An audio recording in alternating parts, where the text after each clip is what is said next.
मेरे फ़ोन का ना कवर कम्प्लीटली टूटा हुआ है और मुझे कल किसी ने जिम में बोला कि अब तो अपना फ़ोन चेंज कर लो, अब तो टैक्स भी कम हो गए हैं और फ़ोन भी सस्ते हो गए हैं, अब फ़ोन ले लो नया।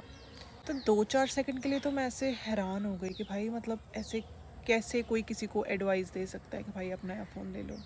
बाय द वे मैं आईफ़ोन 12 मिनी यूज़ कर रही हूँ और इसी पे मैं वीडियोस बनाती हूँ। मेरे पास नहीं है आईफ़ोन 13, 14, 15, 16, 17, मेरे पास नहीं है। आईफ़ोन 12 मिनी है और मैं उसमें बहुत खुश हूँ। अभी तक मुझे रिक्वायरमेंट नहीं लगी कि मैं अपग्रेड करूँ। अब भले ही प्राइस कम हो गए हैं, सवाल ये है कि क्या मुझे ज़रूरत है एक नए आईफ़ोन की? क्या इससे मेरा काम हो रहा है जो मैं करना चाहती हूँ? हाँ, हो रहा है। तो मैं क्यों लूँगी नया फ़ोन?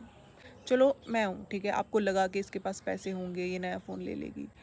अब मान लो किसी के पास पैसे नहीं है, मान लो मेरे ही पास पैसे नहीं है, आप मुझे फालतू की एडवाइस दे रहे हो। देखो गैजेट तो अपग्रेड कर लोगे, अपना माइंडसेट कब अपग्रेड करोगे? देखो या तो अपने हिसाब से चल लो या दुनिया को खुश कर लो। एक तो शो ऑफ का इतना ज़्यादा कल्चर आ गया है, इतना कुछ शो ऑफ कर रहे हैं जो अपना है भी नहीं वो भी दिखाना है, और जो नहीं है वो तो उससे भी ज़्यादा दिखाना है।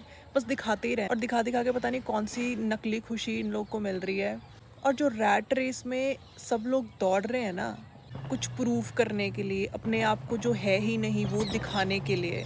देखो जितना मर्जी दौड़ लो इस रैट रेस में, रहोगे तो रैट ही ना।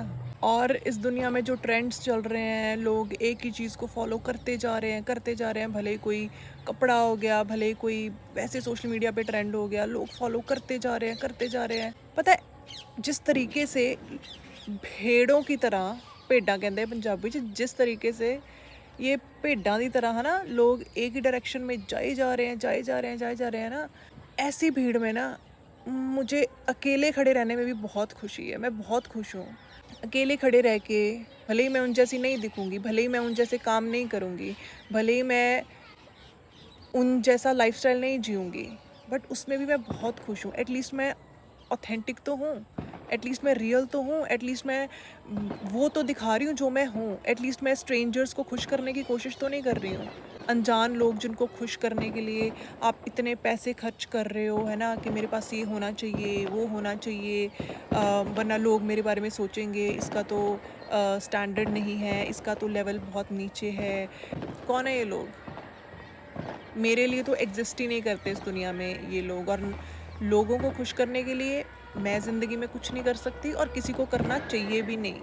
अपने हिसाब से चलो, अगर आपकी पॉकेट आपको अलाउ करती है वही चीज़ लो, वरना दुनिया को खुश करने के लिए 1 रुपया भी मत खर्चो। भले ही वो फ़ोन है, भले ही वो गाड़ी है, भले ही वो कपड़े हैं, भले ही वो कुछ भी है। पीपल प्लीज़र मत बनो, ठीक है? ज़्यादातर लोगों को पता भी नहीं है कि वो लोग पीपल प्लीज़र हैं। वो हर एक चीज़ दूसरों को खुश करने के लिए और दिखाने के लिए ही करते हैं। भाई ऐसी ज़िंदगी का मेरे हिसाब से कोई फ़ायदा नहीं है। और ना, जो एक्चुअल लेवल ऑफ सैटिस्फैक्शन मिलती है ना, वो ऑथेंटिक रह के ही मिलती है, क्योंकि उसमें आपको कुछ नकली नहीं करना पड़ता, कुछ दिखाना नहीं पड़ता।